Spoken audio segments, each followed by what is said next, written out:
नमः शिवाय। भगवान शिव के प्रिय भक्तों, आप सबका स्वागत है। श्री शिव महापुराण के 46वां भाग में आज आप श्रवण करेंगे शिव पुराण की श्री रुद्र संहिता के तृतीय खंड के 13वें, 14वें और 15वें अध्याय का। तो आइए भगवान शिव का स्मरण करते हुए शुरू करते हैं। 13वां अध्याय, पार्वती, शिव का दार्शनिक संवाद। भगवान शंकर के वचन सुनकर पार्वती जी बोली, योगीराज, आपने जो कुछ भी मेरे पिता श्री गिरिराज हिमालय से कहा उसका उत्तर मैं देती हूं। अंतर्यामी, आपने महान तप करने का निश्चय किया है। ऐसा करने का निश्चय आपने शक्ति के कारण ही लिया है। सभी कर्मों को करने की यह शक्ति ही प्रकृति है। प्रकृति ही सबकी सृष्टि, पालन और संहार करती है। प्रभु, आप थोड़ा विचार करें, प्रकृति क्या है और आप कौन हैं? यदि प्रकृति न हो तो शरीर तथा स्वरूप किस प्रकार हो? आप सदा प्राणियों के लिए वंदनीय और चिंतनीय हैं। यह सब प्रकृति के ही कारण है। पार्वती जी के वचनों को सुनकर उत्तम लीला करने वाले भगवान शिव हंसते हुए बोले, मैं अपने कठोर तप द्वारा प्रकृति का नाश कर चुका हूं। अब मैं तत्व रूप में स्थित हूं। साधु पुरुषों को प्रकृति का संग्रह नहीं करना चाहिए। भगवान शिव के इस प्रकार के वचनों को सुनकर पार्वती हंसती हुई बोली, हे करुणा निधान, कल्याणकारी योगीराज, आपने जो कहा क्या वह प्रकृति नहीं है तो फिर आप उससे अलग कैसे हो सकते हैं? बोलना या कुछ भी करना अर्थात हमारे द्वारा किया गया हर क्रियाकलाप ही प्रकृति है। हम सदा ही प्रकृति के ही वश में हैं। यदि आप प्रकृति से अलग हैं तो न आपको बोलना चाहिए और न ही कुछ और करना चाहिए, क्योंकि ये कार्य तो प्रकृति के हैं अर्थात प्राकृत हैं। भगवन, आप हंसते, सुनते, खाते, देखते और करते हैं, वह सब भी तो प्रकृति का ही कार्य है। इसलिए व्यर्थ के वाद विवाद से कोई लाभ नहीं है। यदि आप वाकई प्रकृति से अलग हैं तो इस समय यहां तपस्या क्यों कर रहे हैं? सच तो यह है कि आप प्रकृति के वश में हैं और इस समय अपने स्वरूप को खोजने के लिए ही तपस्या में लीन रहना चाहते हैं। योगीराज, आप किस प्रकार की बात कर रहे हैं? थोड़ा विचार कर कहें। यदि आपने प्रकृति का नाश कर डाला है तो आप किस प्रकार विद्यमान रहेंगे? क्योंकि संसार तो सदा से ही प्रकृति से बंधा हुआ है। क्या आप प्रकृति का यह तत्व नहीं जान रहे हैं कि मैं ही प्रकृति हूं? आप पुरुष हैं, यह पूर्णतया सच है। मेरे ही कारण आप सगुण और साकार माने जाते हैं। भगवान, आप जितेंद्रिय होने पर भी प्रकृति के अनुसार ही कर्म करते हैं। हे महादेव, यदि आप यही मानते हैं कि आप प्रकृति से अलग हैं तो आपको मेरी किसी भी सेवा से और किसी भी प्रकार से डरना नहीं चाहिए। पार्वती के मुख से निकले सांख्य शास्त्र में डूबे हुए वचन सुनकर भगवान शिव निरुत्तर हो गए। तब उन्होंने पार्वती जी को अपने दर्शन और सेवा करने की आज्ञा प्रसन्नता पूर्वक प्रदान कर दी। तत्पश्चात भगवान शिव पर्वतराज हिमालय से बोले, हे गिरिराज हिमालय, मैं तुम्हारे इस शिखर पर तपस्या करना चाहता हूं। कृपया मुझे इसकी आज्ञा प्रदान करें। देवाधिदेव भगवान शिव के इस प्रकार के वचनों को सुनकर गिरिराज हिमालय दोनों हाथ जोड़कर बोले, हे महादेव, यह पूरा संसार आपका ही है। सभी देवता, असुर और मनुष्य सदैव आपका ही पूजन और चिंतन करते हैं। मैं आपके सामने एक तुच्छ मनुष्य हूं। भला मैं आपको किस प्रकार आज्ञा दे सकता हूं? प्रभु, यह आपकी इच्छा है। आप जब तक यहां निवास करना चाहें कर सकते हैं। गिरिराज के इन वचनों को सुनकर भगवान शिव मुस्कुराने लगे और आदरपूर्वक हिमालय से बोले, अब आप जाइए। अब हमारी तप करने की इच्छा है। तुम्हारी कन्या नित्य आकर मेरे दर्शन कर सकती है और मेरी सेवा करने की भी मैं उसे आज्ञा देता हूं। लोक कल्याणकारी भगवान शिव के इन उत्तम वचनों को सुनकर हिमालय और पार्वती जी बहुत प्रसन्न हुए। उन्होंने त्रिलोकीनाथ भगवान शिव को नमस्कार किया और अपने घर लौट गए। उसी दिन से पार्वती जी प्रतिदिन भगवान शिव के दर्शनों के लिए वहां आती। उस समय उनके साथ उनकी 2 सखियां भी वहां जाती और भक्तिपूर्वक शिव जी की सेवा करती। वे महादेव के चरणों को धोकर उस चरणामृत को पीती थीं। तत्पश्चात उनके चरणों को पोंछती, फिर उनका षोडशोपचार अर्थात 16 उपचारों से विधिवत पूजन करने के पश्चात अपने घर वापस लौट आती। इस प्रकार प्रतिदिन शिव जी का पूजन करते हुए बहुत समय व्यतीत हो गया। कभी कभी पार्वती जी अपनी सखियों के साथ वहां भक्तिपूर्वक उनके भजनों को भी गाती थीं। एक दिन सदाशिव ने पार्वती जी को इस प्रकार अपनी सेवा में तत्पर देखकर विचार किया कि जब इनके हृदय में उपजे अभिमान के बीज के अंकुर का नाश हो जाएगा, तभी मैं इनका पाणी ग्रहण करूंगा। ऐसा सोचकर लीलाधारी भगवान शिव पुनः ध्यान में मग्न हो गए। तब उनका मन चिंता मुक्त हो गया।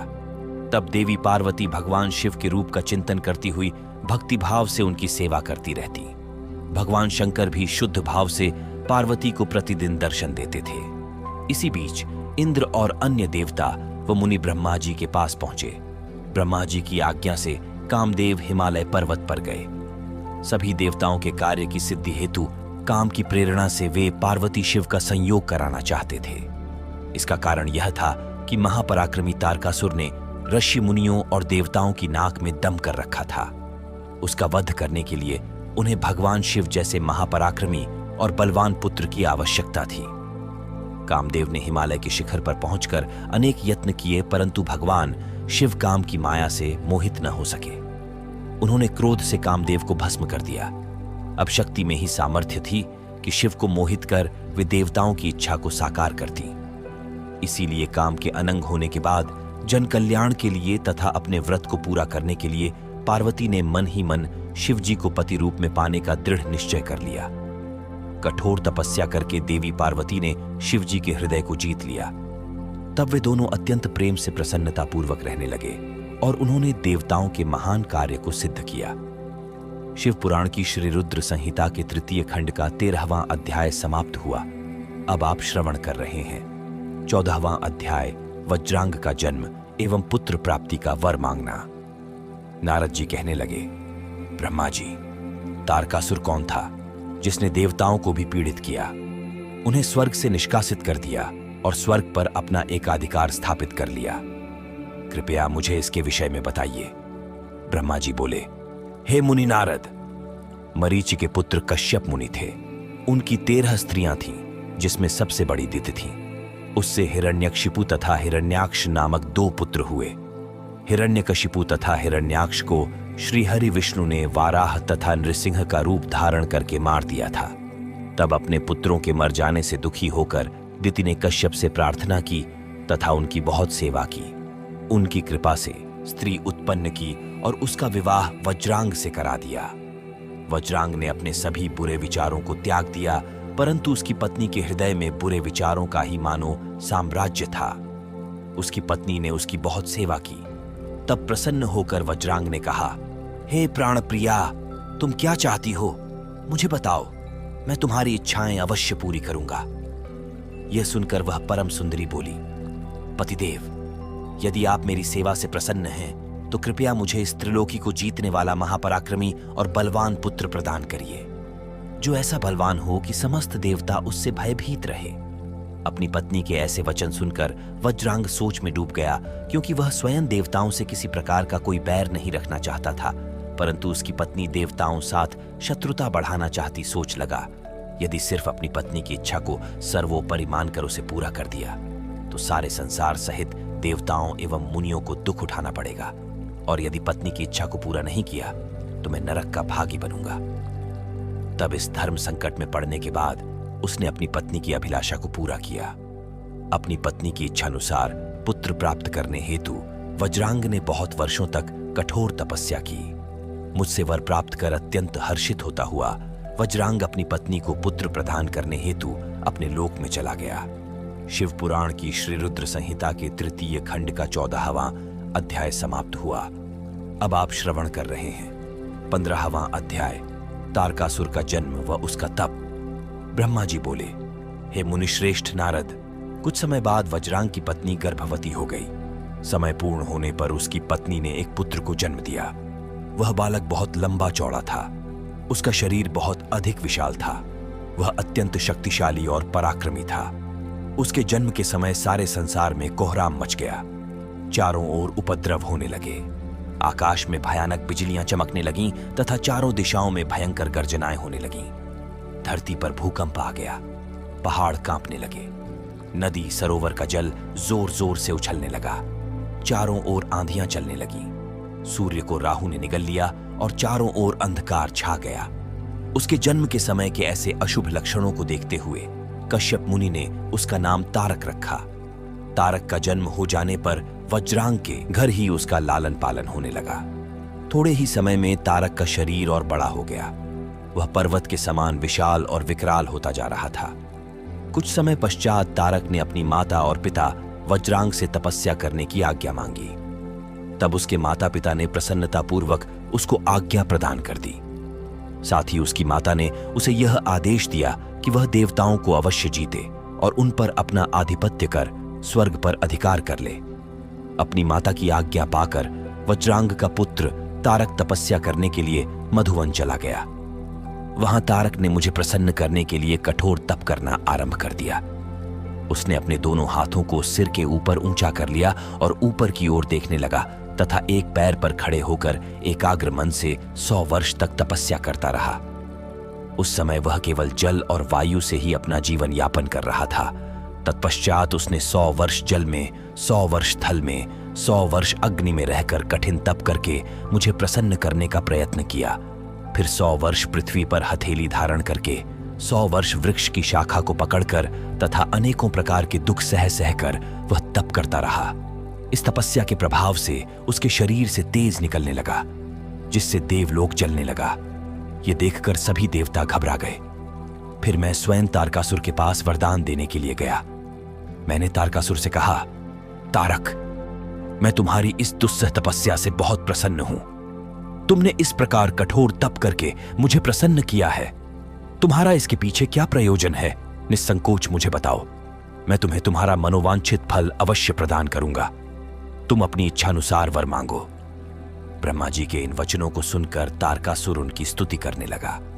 तत्पश्चात वह बोला, हे विधाता, हे ब्रह्मा जी, अगर आप मेरी तपस्या से प्रसन्न होकर मुझे वरदान देना चाहते हैं तो प्रभु मुझे पहला वर यह दें कि आपके द्वारा बनाई गई इस सृष्टि में मेरे समान कोई भी तेजवान और बलवान न हो। दूसरा वर यह दें कि मैं अमर हो जाऊं, अर्थात कभी भी मृत्यु को प्राप्त न हो। तब मैंने कहा कि इस संसार में कोई भी अमर नहीं है, इसलिए तुम इच्छानुसार मृत्यु का वर मांगो। तारक ने अहंकार भरी विनम्रता से निवेदन किया, भगवान, मेरी मृत्यु भगवान शंकर के वीर्य से उत्पन्न बालक के चलाए हुए शस्त्र से ही हो और कोई मेरा वध न कर पाए। मैंने तारक को उसके मांगे हुए वर प्रदान कर दिए तथा अपने लोक में लौट आया। वर पाकर तारक बहुत खुश था। वह भी वर प्राप्ति का समाचार देने के लिए अपने घर को चला गया। दैत्यों के गुरु शुक्राचार्य ने तारक को असुरों का राजा बना दिया। अब तारक तारकासुर नाम से प्रसिद्ध हो गया। वह तीनों लोकों पर अपना अधिकार स्थापित करना चाहता था, इसलिए सबको पीड़ित कर, उनसे युद्ध कर, उन्हें हराकर सबके राज्यों पर अपना अधिकार करता जा रहा था। स्वर्ग के राजा इंद्र ने भी डरकर अपना वाहन ऐरावत हाथी, अपना खजाना और 9 सफेद रंग के घोड़े उसे दे दिए। ऋषियों ने डर के मारे कामधेनु गाय तारकासुर को दे दी। इसी प्रकार अन्य देवताओं ने भी अपनी अपनी प्रिय वस्तुएं तारकासुर को अर्पित कर दी। अन्य लोगों के पास भी जो उत्तम उत्तम वस्तुएं थीं, उन्हें भी दैत्यराज तारक ने अपने अधिकार में कर लिया। इतना ही नहीं, समुद्रों ने भी भयभीत होकर अपने अंदर छिपे सभी अमूल्य रत्न निकालकर तारकासुर को सौंप दिए। तारकासुर के भय से पूरा जगत कांपने लगा था। उसका आतंक दिनों दिन बढ़ता ही जा रहा था। पृथ्वी, सूर्य, चंद्रमा, वायु, अग्नि सभी तारकासुर के डर के कारण अपने सभी कार्य सुचारू रूप से कर रहे थे। दैत्यराज तारकासुर ने देवताओं और पितरों के भागों पर भी अपना अधिकार जमा लिया था। उसने इंद्र को युद्ध में हराकर स्वर्ग का सिंहासन भी हासिल कर लिया था। उसने स्वर्ग के सभी देवताओं को वहां से निष्कासित कर दिया, जो अपनी प्राण रक्षा के लिए इधर उधर भटक रहे थे। भगवान शिव के प्रिय भक्तों, शिव पुराण कथा की श्री रुद्र संहिता के 3 खंड का 15वां अध्याय समाप्त हुआ। अगली वीडियो में आप श्री रुद्र संहिता के 3 खंड के 16वें अध्याय का श्रवण करेंगे। तब तक के लिए हर हर महादेव।